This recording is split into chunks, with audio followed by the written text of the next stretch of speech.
નમસ્કાર ખેડૂત મિત્રો આજે આપણે વાત કરીશું જમીન માપણી વિશે। જી હા મિત્રો, જમીન માપણી વિશે આપણે તમામ માહિતી આ વિડીયોના માધ્યમથી આપણે જાણીશું।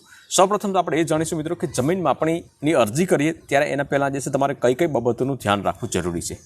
જી હા મિત્રો, ઘણા બધા ખેડૂત મિત્રો એવા હોય છે કે એને ખ્યાલ ન હોય અને જમીન માપણી જે છે ડાયરેક્ટ અરજી કરી દેતા હોય છે અને આખિરકાર જે છે જ્યારે સમય આવે, માપણીનો સમય આવે ત્યારે એની અરજી જે છે એ રિજેક્ટ થઈ જાય છે, રદ થઈ જાય છે। તો જમીન માપણીની અરજી કરતાં પહેલાં પણ અમુક બાબતોનું ખાસ તમારે ધ્યાન રાખવું જરૂરી છે, તો એ આ વિડીયોના માધ્યમથી આપણે જાણીશું। ત્યાર પછી જમીન માપણીના પ્રકારો કેટલા છે, મતલબ કે કયા પ્રકારની જમીન માપણી હોય છે અને તમારે જો જમીન માપવી હોય તો તમારે કયું ઓપ્શન તમારે સિલેક્ટ કરવાનો હોય છે, તો એના વિશે આપણે વાત કરીશું આપણે। ત્યાર પછી જમીન માપણી માટેની ફી કેટલી હોય છે, એમાં સામાન્ય ફી હોય છે અને અર્જન્ટ ફી હોય છે, બરાબર। તો એ કેટલી ફી હોય છે તો એના વિશે પણ આપણે ચર્ચા કરીશું અને આખિરકાર લાસ્ટમાં એ વાત કરીશું આપણે કે જમીન માપણી માટેની અરજી તમારે ક્યાં કરવી।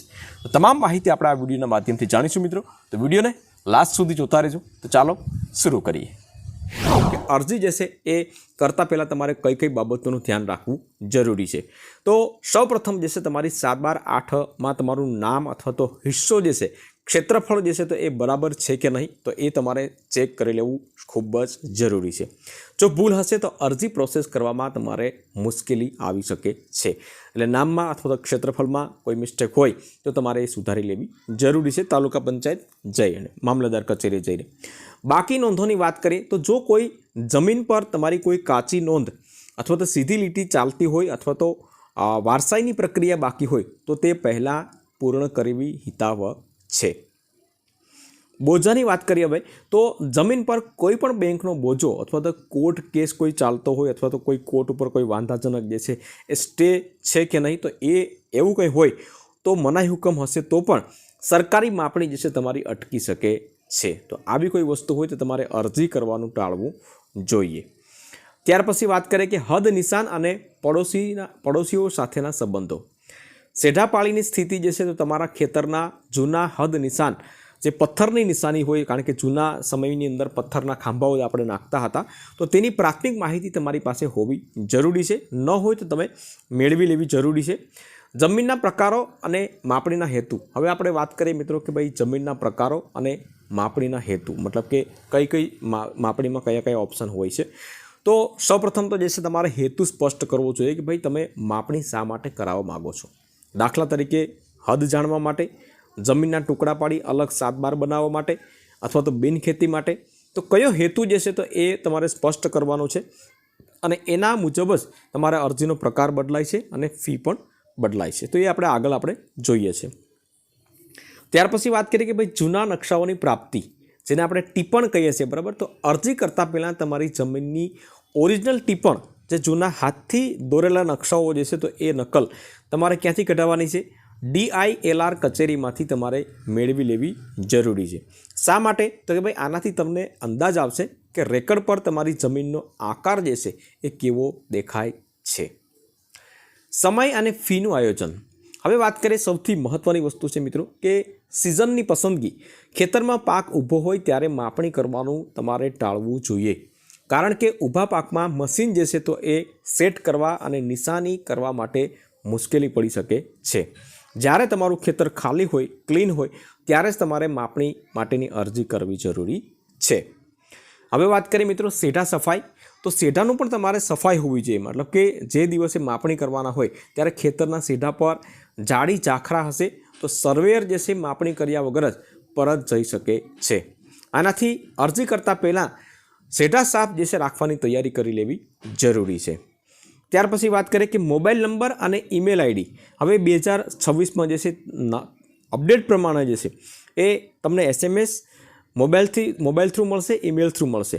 તો એ ઈમેલ અને મોબાઈલ થ્રુ, ઈમેલ ચાલુ ન હોય તો કોઈ વાંધો નહીં, પણ મોબાઈલ તમારો ચાલુ હોવો જરૂરી છે, જેથી કરીને તમને માહિતી મળી શકે ટાઈમસર। હવે વાત કરીએ મિત્રો કે ભાઈ જમીન માપણીના પ્રકારો અને તે ક્યારે લાગુ પડશે, તો એના વિશે થોડી વાત આપણે કરી લઈએ। સામાન્ય રીતે જે છે જમીનના 3 થી 4 પ્રકારો છે, એના વિશે આપણે થોડી ચર્ચા કરી લઈએ। સૌથી વધારે વપરાતી કોઈ હોય માપણી તો એ છે હદ માપણી। ત્યાર પછી આવશે હિસ્સા માપણી। હિસ્સા માપણીને પેટા માપણી કહી શકીએ છીએ, પૈકી માપણી કહી શકીએ છીએ, તો આ હિસ્સા માપણી છે। ત્યાર પછી બિનખેતી, તમારે નોન એગ્રીકલ્ચર જે છે એ તમારે કરવાની હોય અને કોમર્શિયલ તમારે બનાવવાની હોય તેને બિનખેતી કહી શકાય। ત્યાર પછી સૌથી દરેક ખેડૂતોને મૂંઝવતો પ્રશ્ન જે છે એ રીસર્વે સુધારણા માપણી. હવે આના વિશે આપણે સ્ટેપ બાય સ્ટેપ માહિતી મેળવીએ છીએ. તો સૌથી પેલું આવે છે હદ માપણી. હદ માપણી ક્યારે કરવાની હોય છે? તો ભાઈ આપણી માપણી ત્યારે કરવામાં આવે છે આ પ્રકારની માપણી જ્યારે તમારે તમારા ખેતરની ચારેય બાજુની સરહદો હદ નક્કી કરવી હોય ત્યારે. દાખલા તરીકે શેઢાના વિવાદ ઉકેલવાના હોય, દાખલા તરીકે તમારી જમીન ક્યાંય દબાતી હોય તો એની માપણી કરી શકો છો. પડોશી તમારી જમીન દબાવી હોય તો એની માપણી કરી શકો છો, હદ માપણી. તારબંધી કરાવવાની હોય, મતલબ કે તારની ફેન્સિંગ નાખવાની હોય તો માપણી કરાવી શકો છો. જ્યારે પાડોશી સાથે જમીન દબાવવા બાબતે ઝઘડો થતો હોય ત્યારે આ પ્રકારની માપણી તમે કરાવી શકો છો. હવે વાત કરીએ મિત્રો હિસ્સા માપણી, જેને આપણે પૈકી કહી શકીએ છીએ અથવા તો પેટા કહી શકીએ છીએ.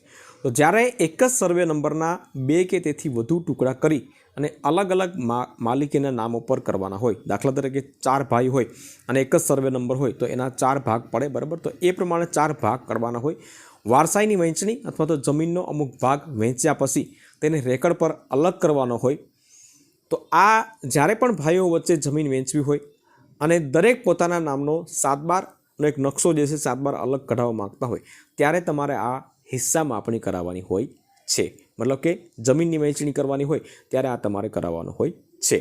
ત્યાર પછી વાત કરીએ બિનખેતી, તો એને કરાવવા માટેની માપણી, બરાબર. તો જ્યારે જમીનનો હેતુ બદલીને તેના પર બાંધકામ મતલબ કે રહેણાંક, કોમર્શિયલ, ઇન્ડસ્ટ્રીયલ કરવાનું હોય ત્યારે કલેક્ટર કચેરીમાંથી એની મંજૂરી મેળવવા માટે લેઆઉટ પ્લાન તૈયાર કરવાનો હોય. તો આવા સમયની અંદર તમારે બિનખેતી માટેની માપણી કરાવવી પડે છે. આની જે ફી હોય એ થોડી ઘણી વધારે હોય છે. આગળ આપણે વાત કરીએ છીએ રીસર્વે સુધારણા માપણી. હવે આ પ્રશ્ન જે છે તે લગભગ દરેક ખેડૂતોને સતાવતો હોય છે.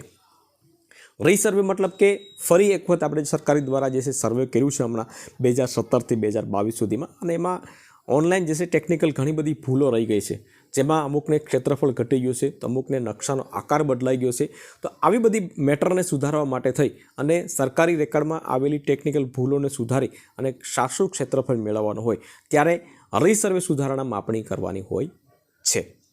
હવે વાત કરીએ મિત્રો પૈકી માપણી, જે મેં તમને હમણાં જણાવી દીધું છે, પરંતુ એને એક ઉદાહરણ તમને જણાવી દઉં કે જ્યારે કોઈ મોટો એક સર્વે નંબર હોય, દાખલા તરીકે 100 નંબરનો સર્વે નંબર હોય તો 100 નંબરમાં પૈકી 1, પૈકી 2, પૈકી 3 આ પ્રમાણના પૈકી પડતા હોય છે. જેટલા પણ ભાઈઓના ભાગ હોય તો એમાં પૈકી પડતા હોય છે અને એ સરકારી નકશામાં જે છે એ ત્યાર પછી તેને ચડાવવાના હોય છે. તો આ પ્રમાણની તમારે જો પૈકી માપણી કરાવવાની હોય તો એ તમારે પૈકી માપણી સિલેક્ટ કરવાની હોય છે. ત્યાર પછી વાત કરીએ મિત્રો કે ભાઈ ફી કેટલી આવશે. તો જમીનની ખેતીની હદ માપણી જો તમારે કરાવવાની હોય તો એમાં સામાન્ય રીતે જે છે 600 થી 1000 રૂપિયા પ્રતિ સર્વે નંબર રીટ આવતી હોય છે. ત્યાર પછી હિસ્સા માપણી કરાવવાની હોય, મતલબ કે જમીનના ભાગલા પાડવાના હોય તો એમાં 1000 થી 2000 રૂપિયા તમારે હિસ્સાની સંખ્યા મુજબ આવતા હોય છે. અને સમય મર્યાદાની વાત કરીએ તો 3 થી 4 મહિના તમને લાગી શકે છે. ત્યાર પછી પૈકી માપણી જે છે તો બરાબર, તો એમાં પણ સેમ જ આવશે, એમાં બહુ કંઈ ઝાઝો ડિફરન્ટ નહીં પડે. પરંતુ આ બધી જે અરજી છે મતલબ કે તમે સામાન્ય કરો તો હું તમને સજેસ્ટ કરીશ મિત્રો કે તમે સામાન્ય કરતાં તમે અર્જન્ટ કરો. તમને 2 ઓપ્શન મળશે કે ભાઈ તમારે સામાન્ય રીતે કરવી છે તો એમાં તમારે 3 થી 4, 5, 6 મહિનાની વાર લાગે, અને અર્જન્ટ કરશો તો એમાં તમારે થોડી ફી વધારે ભરવી પડશે, પરંતુ 30 દિવસની અંદર તમારી જમીનની માપણી થઈ જતી હોય છે. હવે વાત કરીએ મિત્રો કે ભાઈ અરજી તમારે ક્યાં કરવી. તો અરજી જે છે અહીંયા આ વેબસાઇટ આપેલી છે, તો એના ઉપર તમારે અરજી કરવા, એના ઉપર તમારે ક્લિક કરવાનું રહેશે. ત્યાંથી તમારે નવી અરજી સિલેક્ટ કરવાની રહેશે અને અરજીનો હેતુ જે છે તમારે જમીન માપણીનો તમારે સિલેક્ટ કરવાનો રહેશે, બરાબર. હવે અરજી કેવી રીતે કરવી, બરાબર, તો એની એક પૂરેપૂરો મેં વિડીયો બનાવેલો છે. એ વિડીયો તમે જોવા માગતા હોય તો અહીંયા રાખી દઈશ, બરાબર. તો તમે એન્ડમાં તમે જોઈ શકશો, અથવા તો ફેસબુકમાં જો તમે જોતા હોય વિડીયો તો હું અહીંયા ડિસ્ક્રિપ્શન બોક્સમાં એની લિંક રાખી દઈશ, તો ત્યાંથી તમે ચેકઆઉટ કરી શકશો. આમાં તમને કોઈ પ્રશ્ન હોય તો તમે કોમેન્ટ કરી શકો છો મિત્રો. વિડીયો ગમ્યો હોય તો વિડીયોને એક લાઇક જરૂરથી કરી લેજો. ફરી મળીશું નવા વિડીયો સાથે, ત્યાં સુધી રજા લઈએ.